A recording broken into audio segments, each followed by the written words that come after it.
कि पंडित जवाहरलाल नेहरू की पुण्यतिथि के अवसर पर हम सब उनको याद करते हैं।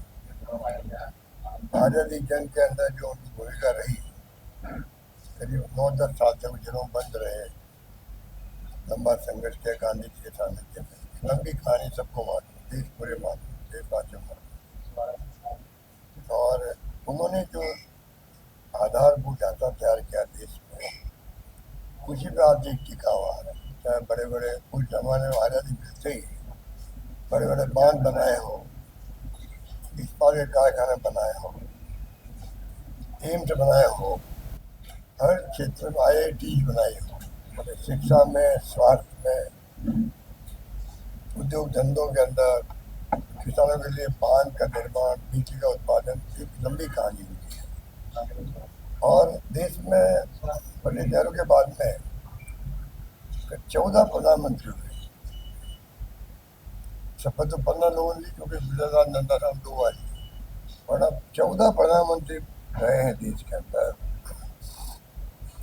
पर जो नेहरू जी की विदेश नीति थी, उसको डिस्टर्ब नहीं किया किसी ने भी नहीं किया, चाहे वो पंडित नेहरू के विचार में मिलते या नहीं मिलते थे। एक बार याद है मुझे, वाजपेयी जी बन गए विदेश मंत्री मुरारी भाई देसाई के वक्त में, तब भी उन्होंने कहा कि विदेश नीति पंडित नेहरू की चलेगी देश का। वो जमाना हमने देखा है। और आज क्या देखते हैं, हमारी विदेश नीति की जो हालत हुई है, उसके कारण से पूरा देश चिंतित है। विदेश नीति ऐसी हो गई है कि कोई मुल्क आपके साथ ही खड़ा नहीं। ऑपरेशन सिंदूर हुआ, दुनिया का एक मुल्क आपके साथ आके खड़ा नहीं, दुनिया का एक मुल्क। कमाल कर, पाकिस्तान के साथ में चाइना भी था, टर्की भी था, और रशिया भी। अब जो पहली वाली बात है, वो जमाने में दोस्त हमारा रशिया हुआ करता था। इंदिरा जी के वक्त में ये 7वां बेड़ा जो है अमेरिका का, जो ईरान में जा रहा है, उससे बड़ा बेड़ा भेज दिया इंडिया के खिलाफ में, जब युद्ध चल रहा था बांग्लादेश की आज़ादी का। इंदिरा गांधी ने उनकी परवाह नहीं करी अमेरिका की। आज अमेरिका कहता है कि आप तेल खरीदो, रशिया से नहीं खरीदो। आपकी ट्रेड डील कितने % होगी टैक्स की, 50, कभी 25। एक मजाक बना रखा है ट्रम्प ने, हमारे प्रधानमंत्री मोदी जी का भी। कभी वो दोस्त है मेरे, कभी कहते हैं मैं उनका कैरियर खत्म कर सकता हूँ पॉलिटिकल। कभी इंडिया के बारे में वो बहुत ही निम्न बातें करते हैं, हमारे देश के बारे में, और हम चुप हैं। ये हमारी विदेश नीति का हालात है। अब भी मोदी जी को चाहिए कि गलती स्वीकार करके उन्हें जो पंडित नेहरू की विदेश नीति थी, उस पर वापस देश को लाना चाहिए, अगर देश को बचाना है तो। हालात बहुत गंभीर है, डेमोक्रेसी भी खतरे में आ गई है। इनकी जो अप्रोच है बहुत भयानक है। अप्रोच धर्म के नाम पे लोगों को भड़का रहे हैं, देशवासियों को गुमराह कर रहे हैं, वोट ले रहे हैं, और देश हित में कुछ भी नहीं है। हालात बहुत गंभीर होते जा रहे हैं, इस पर हमें विचार करना चाहिए। और विदेश नीति के बारे में तो मैं बार बार कहना चाहूँगा, देश की आर्थिक नीति भी, सामरिक नीति भी, राजनीतिक स्थिति भी तमाम डिपेंड करते हैं आप विदेश नीति क्या है। क्योंकि दुनिया एक ग्लोबल वर्ल्ड हो गया है, इंटरनेट की सेवाएं हैं, पूरी दुनिया से हम जुड़ चुके हैं। पहले वाली बात नहीं रही है कि अमेरिका में क्या हो रहा है तो हमें मालूम नहीं पड़ता था। अब तो हर चीज़ का दुनिया के सब मुल्कों के अंदर इंटरनेट के माध्यम से सब पहुँचता है कि कौन क्या मुल्क में क्या घटनाएं दुर्घटनाएं हुई हैं। इसलिए हमारी विदेश नीति का जो महत्व है, वो प्रधानमंत्री मोदी जी की सरकार को समझना चाहिए, और विदेश नीति वापस जो पंडित नेहरू की उस पर लाना चाहिए। तब तो ये देश आगे बढ़ पाएगा। वरना ये विश्व गुरु बनने की बात है, विश्व गुरु बनाने के बाद देश को ये सब धरी रह जाएगी, खाली आज्ञा बंद रहेगी। ये मेरा मानना है। रोज बढ़ा रहे हैं, हम तो बार बार कह रहे हैं, और इसका फायदा मिल रहा है स्टेट गवर्नमेंट। मैं चाहूँगा स्टेट गवर्नमेंट को फायदा मिल रहा है, तो इतना भार पड़ रहा है लगातार, तो कम से कम आधा हिस्सा तो दे वापस पब्लिक को। आधा भी देंगे तो कुछ रेट कम होगी डीजल पेट्रोल की। जितना कायदा होता है, जितना भारत सरकार बढ़ता है, उसी ढंग से वेट बढ़ता है स्टेट का। स्टेट का वेट बढ़ रहा है, उसके बाद में कोई परवाह नहीं है। ये तो झूठ बोले उल्टा कोई लाइनें नहीं है पेट्रोल पंप पे, पेट्रोल की कमी नहीं है। ये एक नई अप्रोच हो गई है। अगर आपकी कमी है, मान लो कमी के कारण है, जो दुनिया में युद्ध चल रहे हैं ईरान अमेरिका के इसराइल के, वो भी एक कारण हो सकता है। देश को बताओ, आप बार बार राहुल गांधी जी क्या करें, आप देशवासियों को विश्वास में लो, आप विश्वास में ले नहीं रहे हो। राहुल जी नेता प्रतिपक्ष है, बार बार हर चीज में आपको वार्न किया।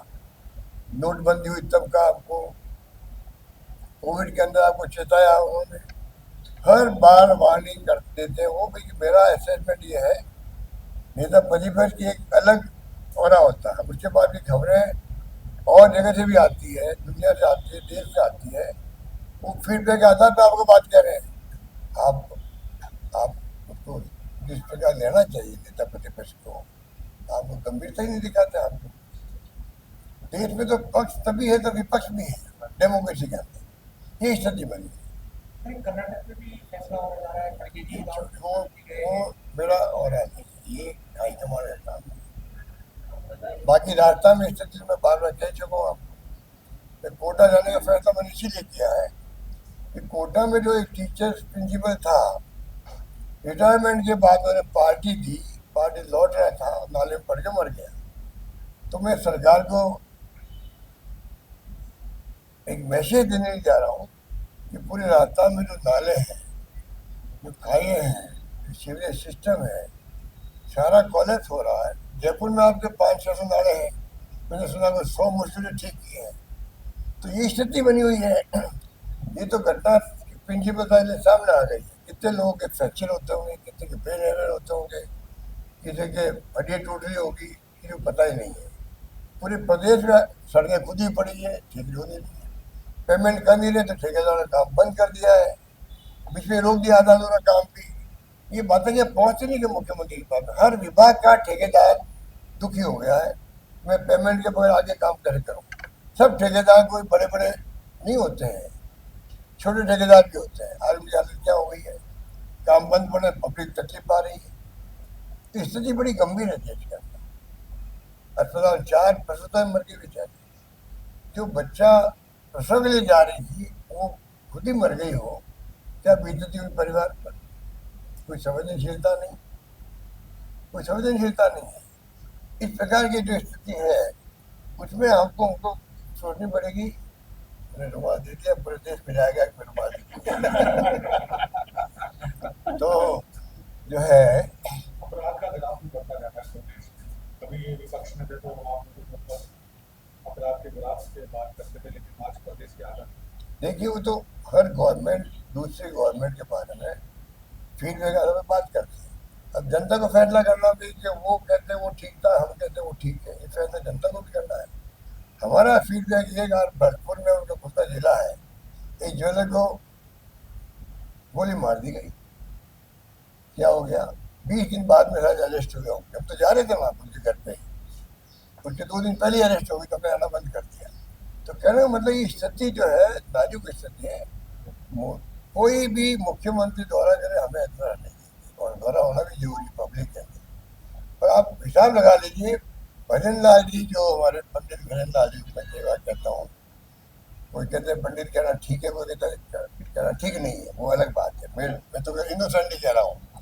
पर मान लो भजन लाल जी मैं कहूँ मुख्यमंत्री, माननीय मुख्यमंत्री, तो मैं उनको पूछना चाहूँगा कितनी जगह राजस्थान में आपने चप्पा लगाई हो या आप दौरे किए हो, कितनी जगह आपने जन सुनवाई करी वहाँ पर, कितनी जगह जन सुनवाई से आपने पेपर लेके उनके हल करवाए, वो बता रही प्रदेशवासियों को। खाली आप बर्थडे पार्टियों में जाते हो, चाहे विधायक हो चाहे कोई नेता हो, और कहीं जाते जाते रहते हो घूमने के लिए, मान लीजिए दिल्ली जाते रहते हैं, उसका आउटकम तो बताओ प्रदेशवासियों को। अच्छा लगेगा प्रदेशवासियों को, हम भी स्वागत करेंगे, हमारी उपलब्धि हुई है। और जो उपलब्धि वो बता रहे हैं वो के आगे दिखती नहीं है इम्प्लीमेंट होती हुई। अब वो 32 लाख करोड़ की बातें करते थे, अब 32 लाख करोड़ में 28 लाख करोड़ तो खाली सोलर प्लांट थे उसके अंदर। आप बता दीजिए 28 लाख या 32 लाख करोड़ के जो इन्वेस्टमेंट लाए थे, राजस्थान राजस्थान नाम था शायद उसका, कितने विदेशी दौरे किए, सब कुछ किया, फिगर बता दिए, 28 लाख करोड़ तो उसमें 16 के, और वो सब ठप पड़े। वो कहते हैं जब तक लाइनें खींचेगी नहीं भारत सरकार, तब तक हम प्लान लगा भी लेंगे तो बिजली भेजेंगे कहाँ पर, हमें नुकसान होगा, वो सब बंद करें। कौन जी पूछिए, मैं नहीं कहता 32 लाख करोड़ के सब आते आते, कभी आते भी नहीं है। गुजरात में मोदी जी करते थे, हमने भी किया प्रोग्राम, अगर 25 मिनट भी आ जाए तो भी कोई बात नहीं, पर आप गुमराह कर रहे हो प्रदेशवासियों को, अच्छी बात नहीं। कई ऐसे प्रोजेक्ट्स हैं सर जो आपकी सरकार के टाइम पे शुरू समय में चल रहे थे, जैसे बाड़मेर रिफाइनरी का, बाड़मेर रिफाइनरी का जो प्रोजेक्ट था सर, अब पता नहीं कब शुरू होगा जाकर। कई नहीं, ऐसे उसमें प्रोजेक्ट्स तो आपके टाइम पे उसमें तो मेरी बात सुनिए, वो घटना मामूली नहीं थी। कोई देश का प्राइम मिनिस्टर जाए कहीं पर, उसके 24 या 36 घंटे पहले वहाँ ट्राई चल रही है, सर उस पर रिस्पॉन्सिबिलिटी फिक्स नहीं हुई है सर। ट्राई चल रही है। इतना बड़ा प्रोजेक्ट जो है, 10 साल लगे, 15 लगे बनने में, हम लोग लेके आए थे उसको। हमें गर्व है कि रिफाइनरी को लगाने में डॉक्टर मनमोहन सिंह जी, सोनिया गांधी का बहुत बड़ा देन था, जो हमने खुद ने कन्विंस करके करवाया। तेल हमारे यहाँ निकला है देश का 20%, तो हमारे रिफाइन लगनी चाहिए। उसको तो खैर लंबा राजनीति करके बर्बाद कर दिया। 37,000 करोड़ का 80,000 करोड़ हो गया, वो तो इनको दोष देते देते हैं। पर प्राइम मिनिस्टर आ रहे मान लो, उसके बाद उद्घाटन है, उसके 36 घंटे पहले या 24 घंटे पहले अगर वहाँ आग लग जाए और ट्रायल ले रहे हैं उसकी प्लांट की, तो चीफ सेक्रेटरी और अधिकारी जाके वहाँ पहुँचे, मुख्यमंत्री पहुँचे, वो पहुँचे क्यों वहाँ पर? वो पहले आते, 10 दिन पहले जाते, 15 दिन पहले जाते, ट्रायल हुई कि नहीं देखते, उसके बाद में इन्वाइट करते प्राइम मिनिस्टर को। तो पूरे देश में क्या मैसेज गया होगा? राजस्थान की सरकार ऐसी निकम्मी सरकार है जिसको पता ही नहीं कि वहाँ पीएम आ रहे हैं, बुला रहे हो तुम लोग, और उनका प्रोग्राम कैंसिल करना पड़ा हो। वो जवाबदेही फीस की किसी की? ठीक है सर। करेंगे भी नहीं। ये तो इनकी अप्रोच है बीजेपी की, आरएसएस की। कितनी घटनाएं हुई कश्मीर के अंदर, पहलगाम भी हो गया, पुलवामा भी हो गया, आज तक देश वाले मालूम है क्या वो किसने क्या रेस्पॉन्सिबिलिटी फिक्स करी है, उनका होगा क्या है? 40 किलो आरडीएक्स आ जाए रास्ते में, 40 लोग हमारे मारे जाए सीआईएसएफ के पुलवामा में, आप बताइए। वहाँ 26 लोग मारे गए मेरे ख्याल से पहलगाम में, आप बताइए। 40 हमारे सैनिक मारे जाए, सामने से आरडीएक्स आ रहा है, ये तो बताए भाई कैसे आ गया वो एक मर गए हमारे गवर्नर साहब के बेचारे, सरकार मिलेगी, वो तो चले गए बेचारे। बता कितना बुरा बता उन देशवासियों को। भाई मैंने कहा प्लेन में लाओ उनको, लाए नहीं, वो तो एक लंबी कहानी है। कहने का मतलब स्थिति बड़ी अजीब है। ये सरकार वो सरकार आई जो कि रेस्पॉन्सिबिलिटी ना खुद समझती है और ना किसी को ऊपर पहले फिक्स नीट का कर। सर हो गया मामला, बड़ा मामला है नीट का सामने, और उसके मतलब सीबीएसई का सर सवाल खड़े हो रहे हैं कि नो रिवैल्यूएशन हो रही है सर। कई कई बच्चों ने बोला है सर कि ठीक से रिवैल्यूएशन नहीं की जा रही, गड़बड़ी है इस तरह से। देखिए ये और तो धर्मेंद्र प्रधान जो है सवाल किए। बात सुनिए, ये सिर्फ यहाँ की स्टेट गवर्नमेंट कुछ काम तो कर नहीं रही है। उन्होंने टारगेट बना रखा कांग्रेस सरकार। अरे हमारे वक्त में पेपर आउट हुए तो हमने अरेस्ट हमने करवाया, आज जो जेल में बंद है हमने अरेस्ट करा, हमारे वक्त अरेस्ट हुए, इन वक्त में नहीं हो जो कोई कमेंट करे। तो जो घटना हुई है जेजेएम की हुई है, हमने केस दर्ज कराया एसीबी के अंदर, हमने अरेस्ट उस वक्त ही करा दिया जो कि अधिकारी थी, शुरुआत हो गई। तो हमें खाली बार बार नाम लेके ये बचना चाहते हैं कि चाहे नीट हो तो ओएमआर की सीट हो या कोई भी केस हो, तो ये अच्छी बात नहीं है ना। असली तकलीफ तो 22 लाख स्टूडेंट बैठे थे, ओएमआर सीट में कितने तकलीफ आए होंगे। उसे बचने के लिए बार बार कांग्रेस सरकार का नाम लेते हैं, और पब्लिक समझ चुकी है कि ये खाली उनको बदनाम कर रहे हैं, खुद कुछ नहीं कर रहे। सुप्रीम कोर्ट ने सुप्रीम कोर्ट के बाद सैनिटरी नैपकिन की करो, सुप्रीम कोर्ट ने जो कहा है ना, उसमें मैं कहना चाहूँगा सुप्रीम कोर्ट का निर्णय बहुत ऐतिहासिक है। हमें गर्व है कि सुप्रीम कोर्ट के निर्णय के पहले हमने यहाँ पर महिलाओं के नैपकिन का प्रोग्राम उड़ान योजना था, हमने शुरू कर दिया। और सबसे बड़ी बात थी महिलाओं के सबके लिए था। सुप्रीम कोर्ट का निर्णय जो अभी आया वो स्कूलों के लिए, कॉलेज के लिए, गर्ल्स के लिए, चाहे सरकारी हो चाहे गैर सरकारी हो, एडेड हो, उनके लिए ठीक है। अच्छा निर्णय है, हम स्वागत करते हैं उसका। परंतु हमारा निर्णय था वो पूरी प्रदेश की महिलाओं के लिए था। गरीब महिलाएं होती है, वो बेचारी वो कपड़ा यूज करती है, कैंसर आते हैं, उनको इन्फेक्शन आते हैं।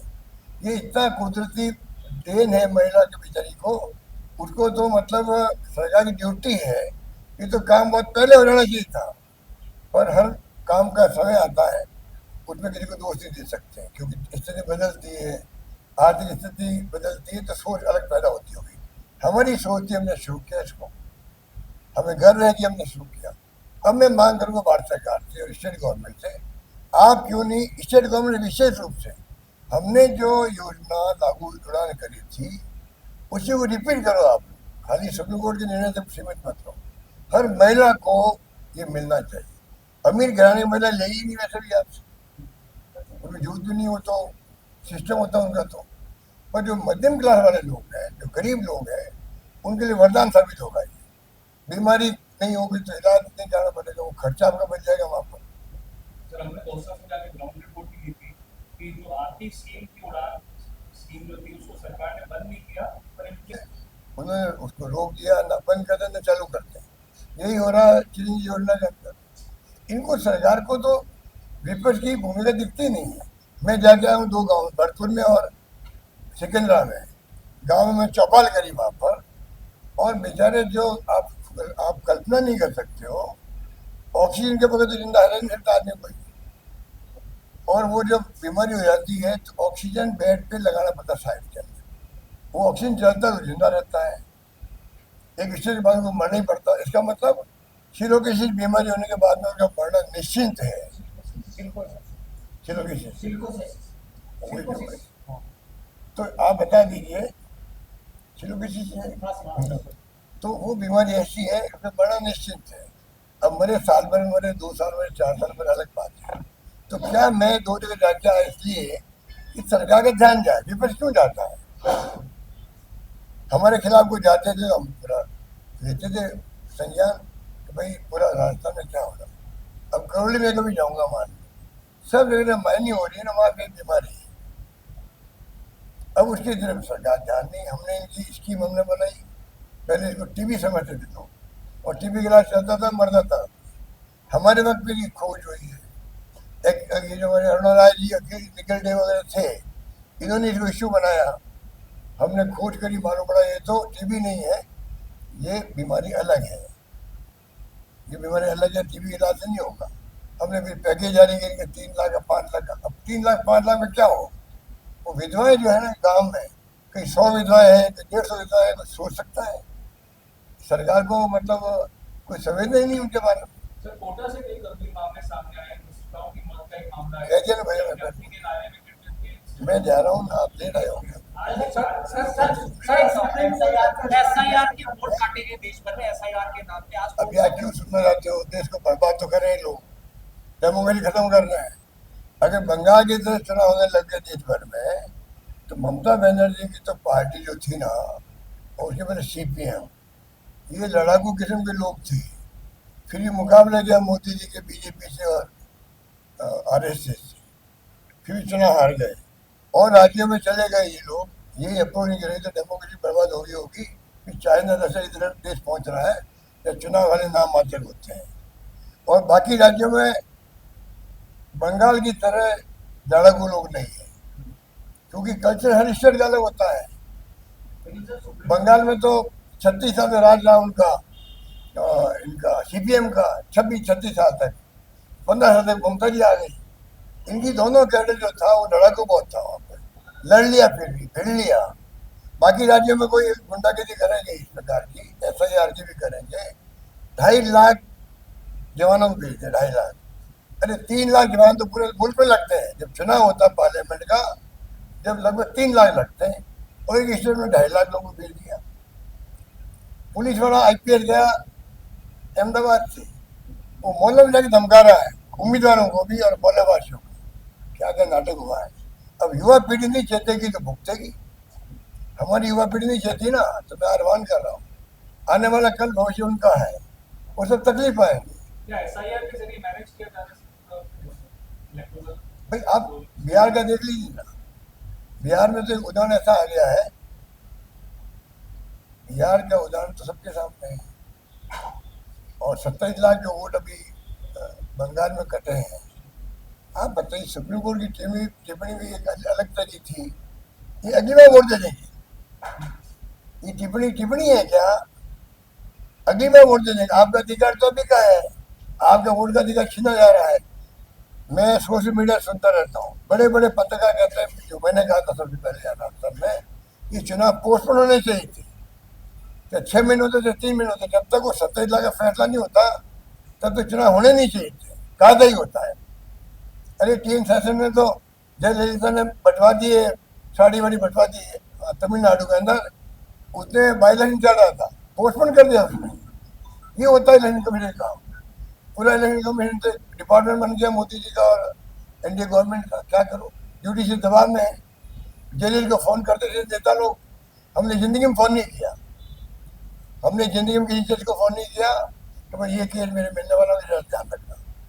मैं कह रहा हूँ खड़े हो गए, जिंदगी कह रहा हूँ पूरी जिंदगी के अंदर। जलील को बनाने में पहले मुख्यमंत्री हाथ हुआ करते थे कोई जमाने के अंदर, हमने ये मदद करी हुई बनवाने के लिए 20-30 साल पहले भी, उनको फोन भी नहीं किया कभी। ये जुडिशरी का अलग एक वरा होता है। आपने मजाक बना रखी है, टेलीफोन जाते हैं, दबाव में आते हैं जुडिशरी, चाहे सुप्रीम कोर्ट हो हाई कोर्ट हो। क्या हो रहा है देश में? ईडी को तो धमका देते हैं लोग, इलेक्ट्रल बॉन्ड से कर्जा इकट्ठा कर लिया। एक दफा पहले उनके पास में, हमारे पास कुछ नहीं है, हमारे अकाउंट बंद कर दी। ये बातें क्या नई पीढ़ी की समझ नहीं आ रही क्या?